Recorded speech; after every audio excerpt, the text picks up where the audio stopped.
Oi, minha gente. Oi, meu irmão. Oi, minha irmã. Felicidade para você, já desejo desde o início. Gostaria de conversar com você a respeito do Evangelho da missa de domingo próximo, dia 26 de abril, é o terceiro domingo da Páscoa. Nós vamos rezar, meditar, proclamar o Evangelho segundo São Lucas, capítulo 24, versículos de 13 a 35, é o episódio dos discípulos de Emaús. Eu não vou ler o texto aqui todo, convido a você a ler a sua própria Bíblia. Vou fazer aqui apenas alguns comentários, contextualizando esse trecho no capítulo 24 de São Lucas e fazer algum comentário específico também do próprio texto. O capítulo 24 de São Lucas nós podemos dividi-lo em 4 partes. A primeira parte, de 1 até o 12, a narrativa do sepulcro vazio, que algumas mulheres e Pedro vão até o sepulcro e veem que o sepulcro está vazio. Dos versículos 13 ao 35, é o episódio em si que nós vamos ler e proclamar, aliás, na missa de domingo, de 13 a 35. Depois dos versículos, a terceira parte, versículos 36 até o versículo 49, é a aparição de Jesus a todos os discípulos reunidos.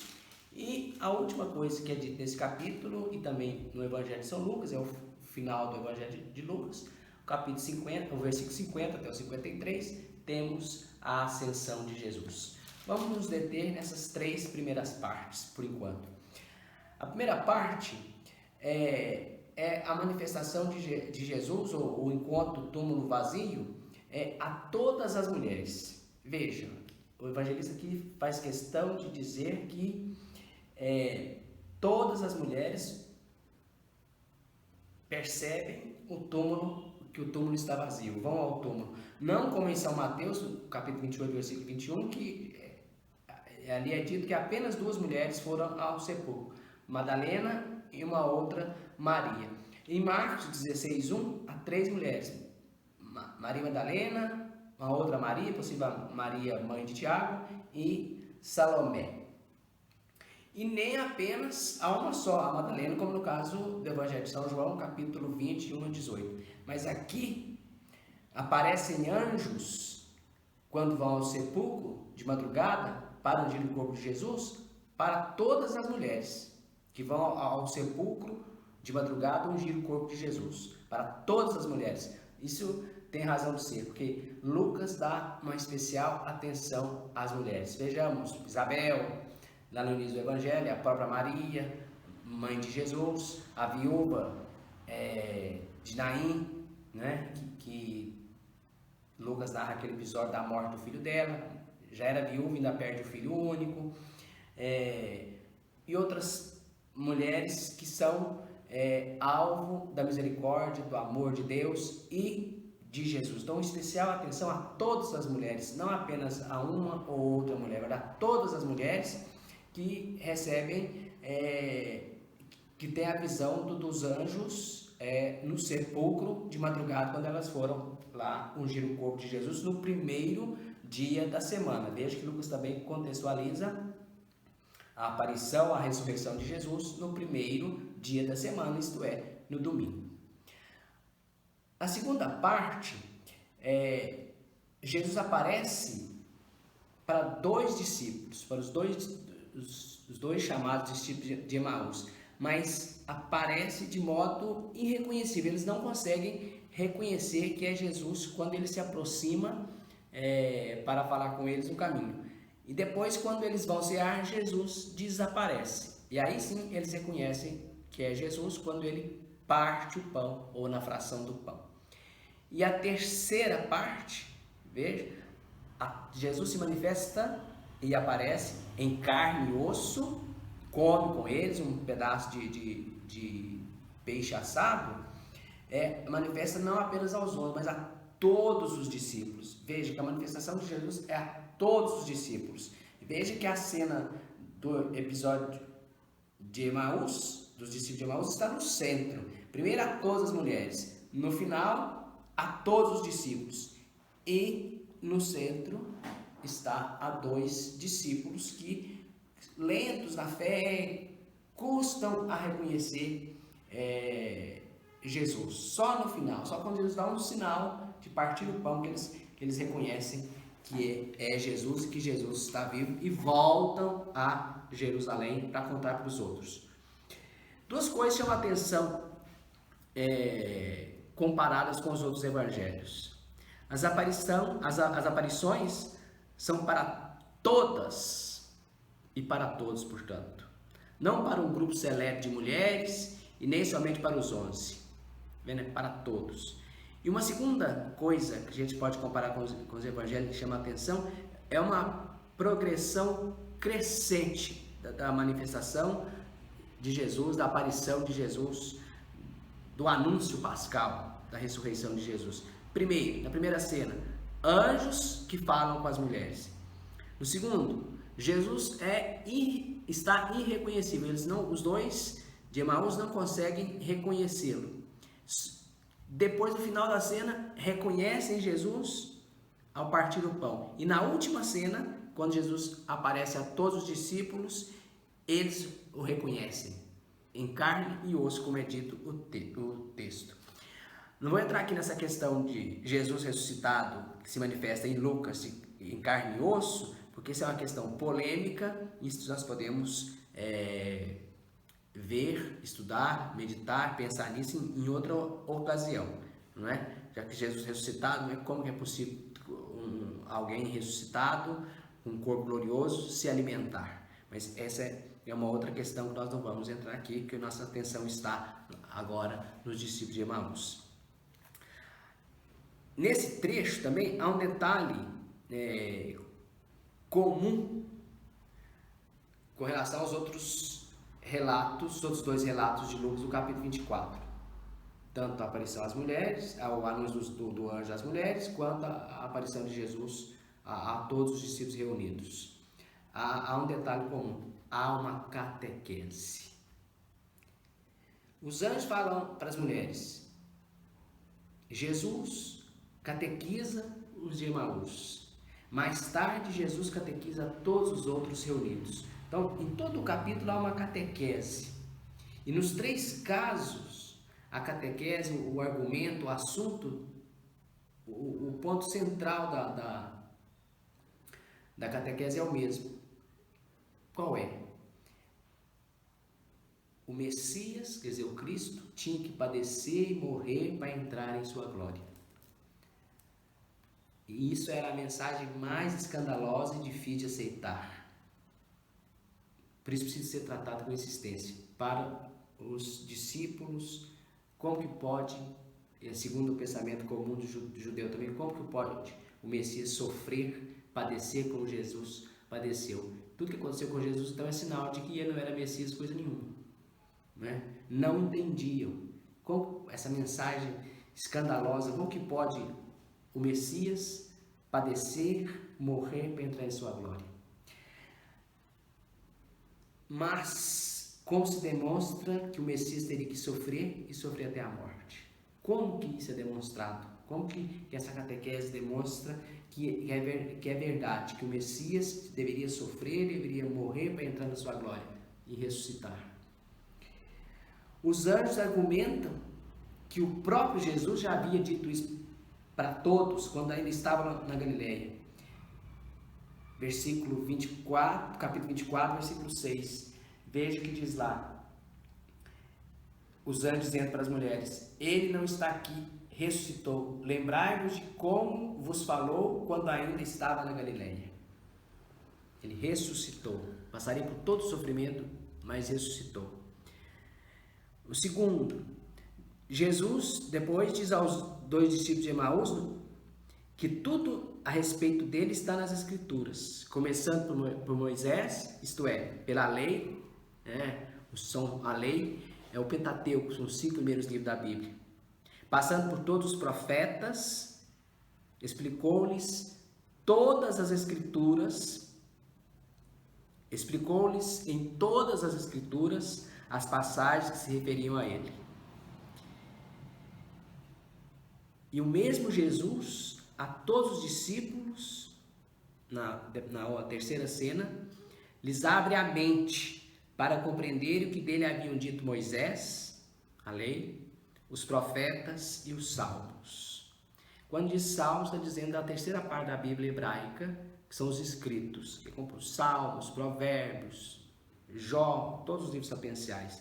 Então, a lei, os 5 primeiros livros da Bíblia, ou é dito a lei de Moisés, ou os livros de Moisés, os profetas e os escritos, entre eles os salmos. Então, quando a Bíblia se refere no Novo Testamento aos salmos, está se referindo também a essa terceira parte da Bíblia hebraica. Aqui, então, Jesus oferece uma chave de leitura para o entendimento e compreensão de tudo que as Escrituras diziam a ele. E que chave de entendimento é essa? É ele mesmo. Ele é a chave de entendimento para se entender tudo o que as Escrituras diziam a respeito dele mesmo. Veja que no caminho de Emaús, no versículo 27, o evangelista diz que Jesus explicou-lhes as Escrituras.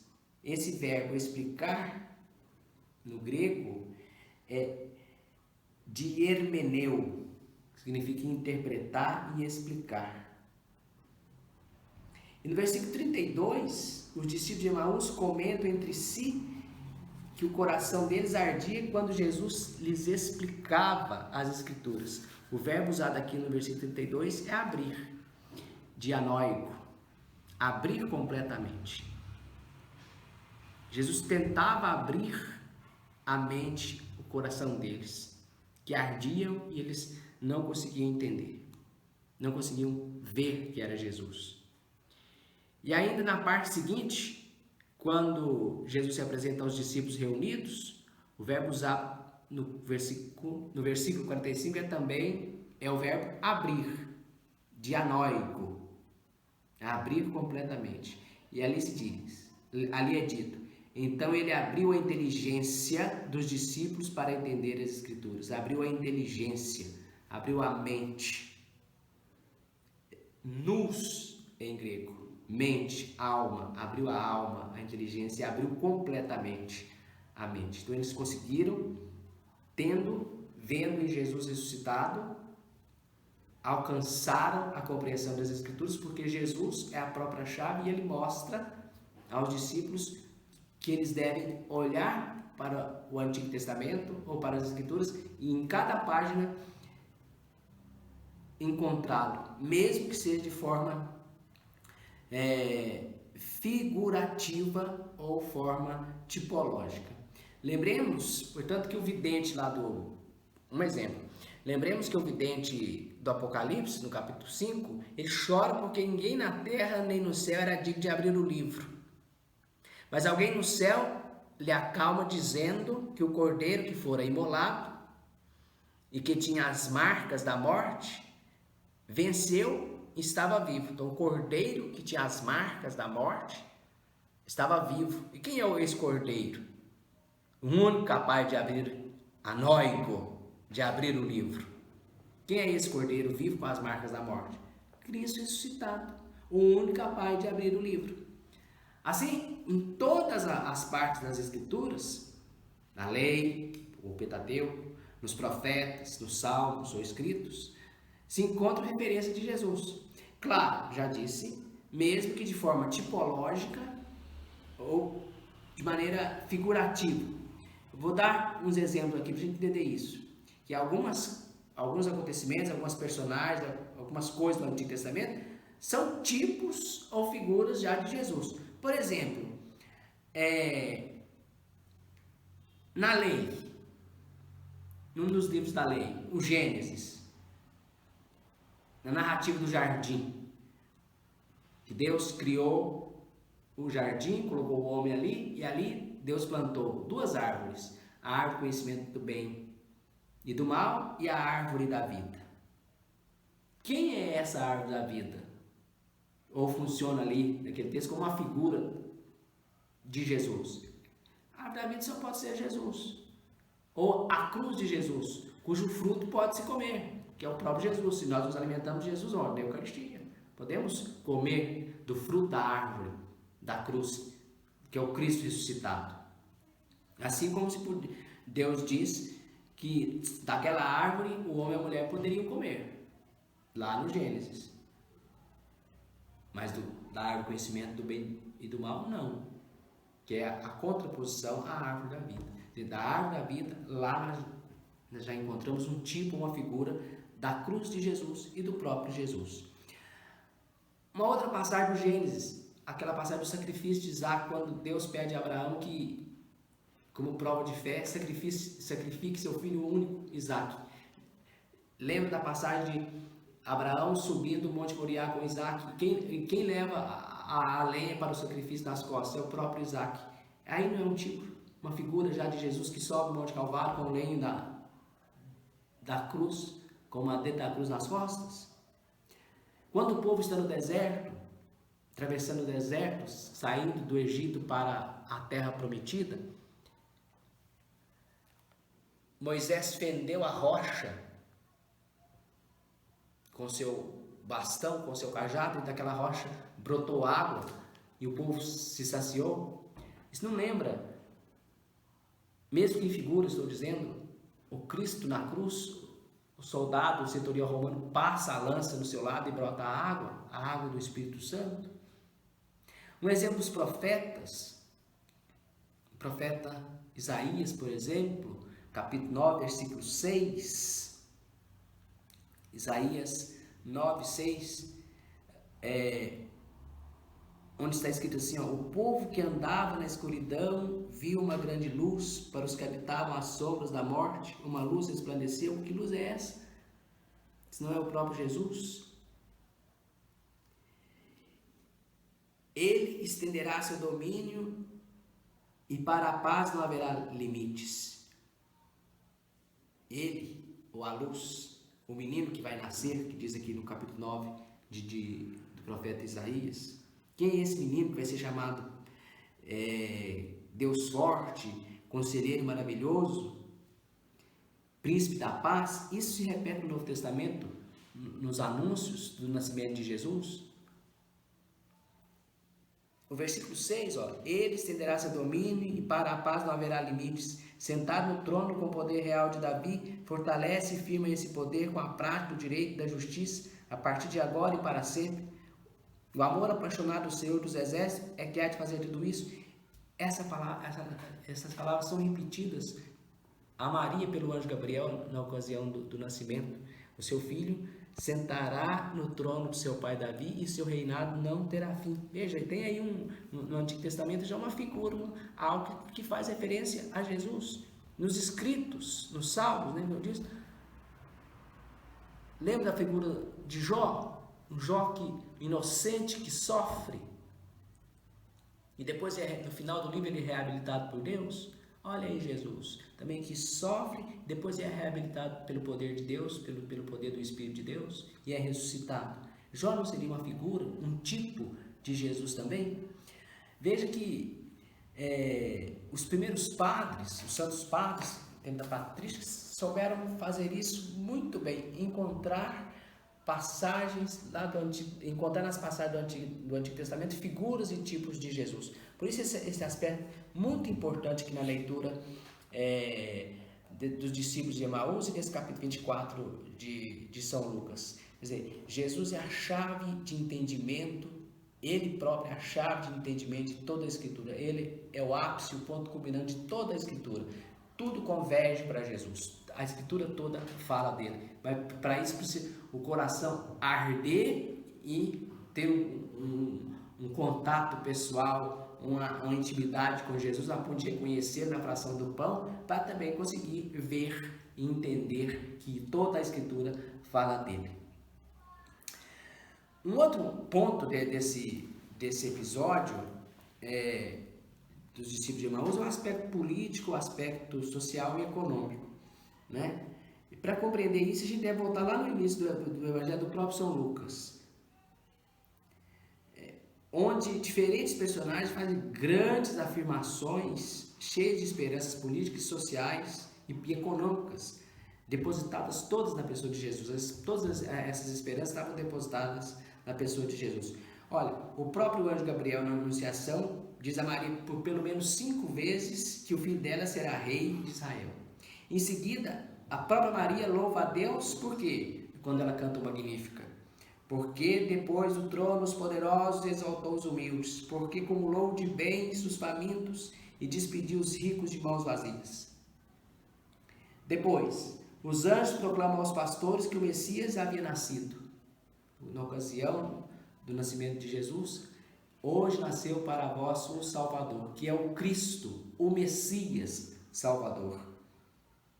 Zacarias, pai de João Batista, louva também a Deus por ter suscitado na casa de Davi um poderoso Salvador, que libertaria o povo de Israel da opressão dos inimigos. Ele canta isso no Benedictus.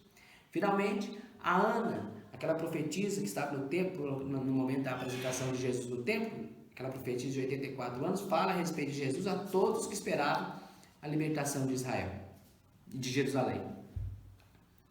Parece que Lucas, lá desde o início, incentivava esse tipo de esperança sociopolítica e econômica. E aqui, nesse episódio, parece que essa esperança foi por água abaixo. Há um desencanto. Parece que os discípulos pensaram, tudo que nós esperávamos, né? Parece, não está dito aqui, tudo que a gente esperava, porque a gente via nele um profeta poderoso em palavra e em obra, mas ele morreu já faz 3 dias, foi crucificado pelas nossas autoridades, foi sepultado, e parece que a pedra daquela sepultura foi o fim de tudo, acabou-se tudo, por isso voltam desanimados, né, para Emaús. Parece que foi apenas uma ilusão. Então Lucas dá a entender que esses dois não são galileus, não fazem parte do grupo inicial dos seguidores de Jesus, mas acalentavam com eles, com os primeiros, as mesmas expectativas em relação a Jesus, que seria o Messias poderoso, o libertador de Israel. Veja que essa mentalidade aparece até no livro dos Atos dos Apóstolos, lá no capítulo 1, quando eles perguntam para Jesus, é agora que o Senhor vai restaurar o reino de Israel? É uma expectativa, uma esperança messiânica de um libertador, mas um libertador guerreiro, poderoso, e não que se desse à morte, que se entregasse à morte e que miraculosamente ressuscitasse. Impossível pensar em ressurreição, né? Ou era na cabeça das pessoas, como pode alguém voltar à vida? Estavam convencidos de que o poder de suas obras e de sua palavra, profeta poderoso em obras e palavras, diz no versículo 19, seriam todos colocados a serviço da grande causa política e religiosa, a libertação de Israel. No entanto, a única coisa que conseguiu foi a própria condenação à morte. Agora, só restavam umas mulheres vairadas e lunáticas e um grupo de seguidores inseguros e medrosos que nem sequer se atreviu a andar pelas ruas ou voltar para casa da Galileia. A única coisa que restou, as mulheres parece que estão perturbadas, vendo coisas, e um grupo de seguidores medrosos, trancados numa sala, numa casa, com medo de sair e até de voltar para a própria casa, na Galileia. Então, esses dois de Emaús, dominados também pelo medo, pela indecisão e, acima de tudo, pelo desalento, pela decepção, pelo desencanto, parece que cortam relações com o grupo que estão voltando para sua casa em Emaús. Vamos embora de Jerusalém. E é neste momento que Jesus vai ao encontro deles. Oferece para eles uma catequese que os transforma completamente, meus irmãos. Oferece para eles, dá a eles uma catequese que os transforma completamente. Curioso é que Jesus não se revela como ressuscitado, nem lhe dirige palavras de consolo.